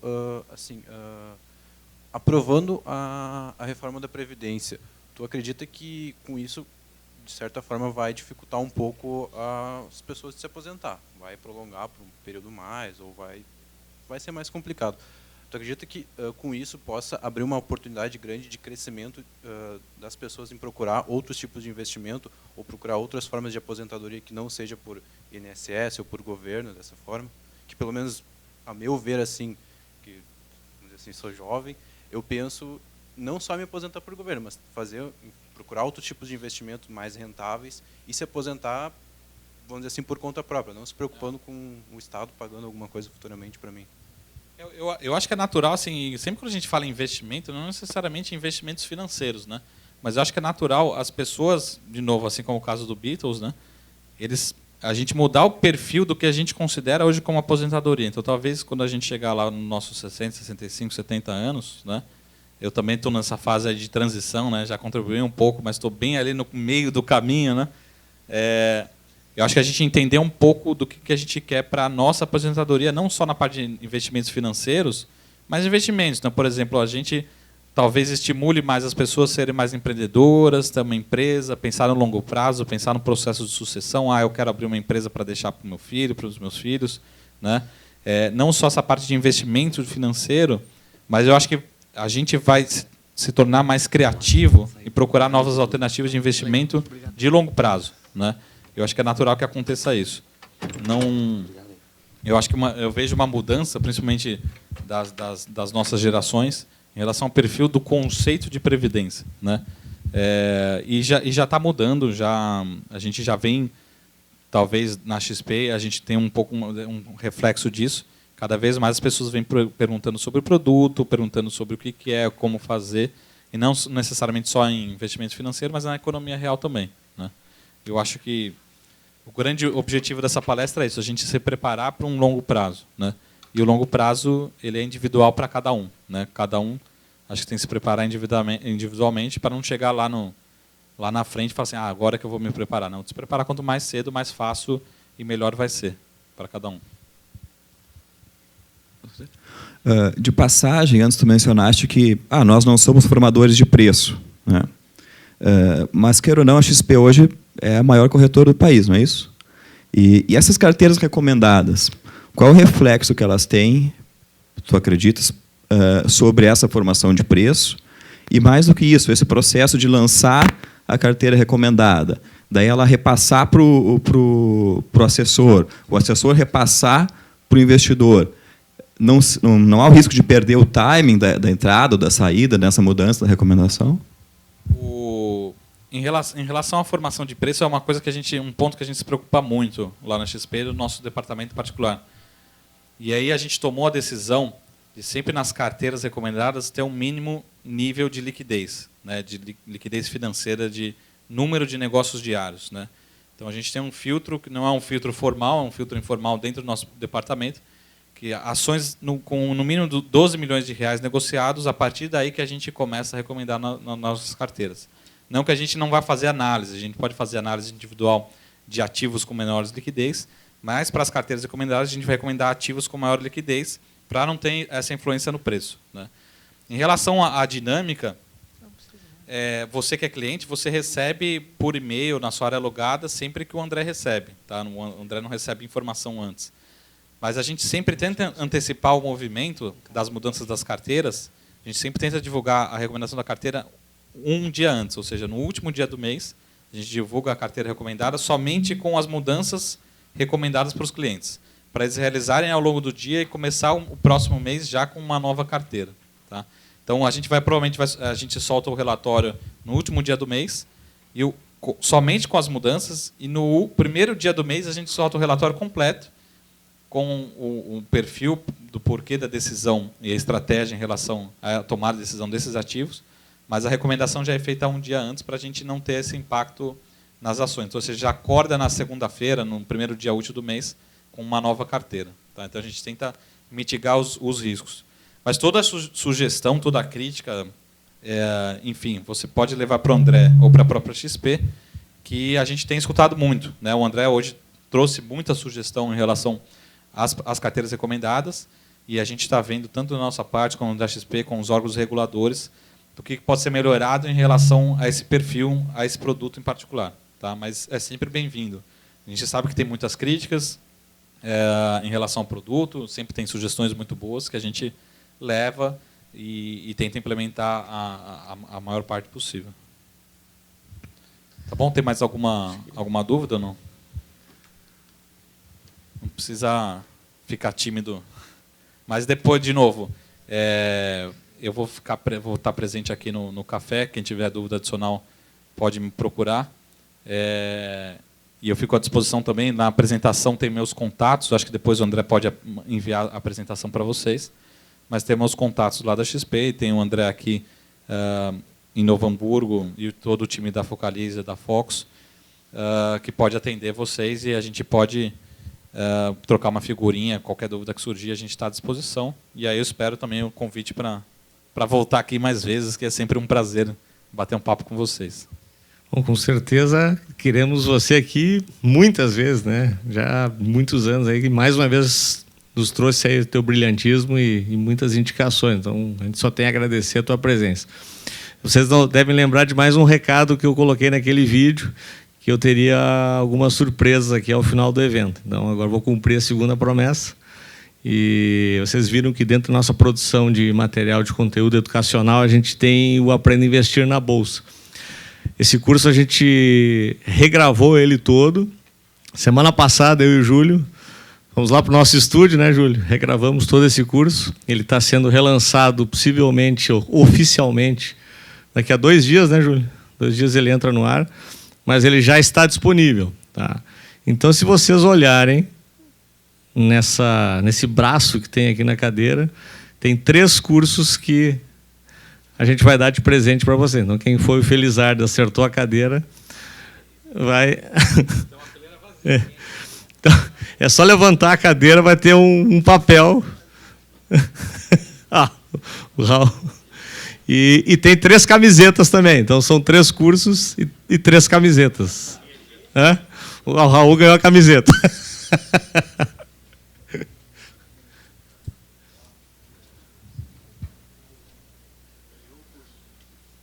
Ganhou o curso também. Aí, então, é só procurar. Tem mais? Tem. Cá está aí nas cadeiras. Pessoal, enquanto vocês acham aí os presentes, nós podemos nos reunir aqui atrás, aqui no nosso coquetel. O Marco vai estar aqui, eu, o Júlio, toda a equipe. O Fred, lá da XP, está aqui também. Foi uma satisfação contar com a presença de vocês e espero revê-los no nosso próximo evento. Muito obrigado.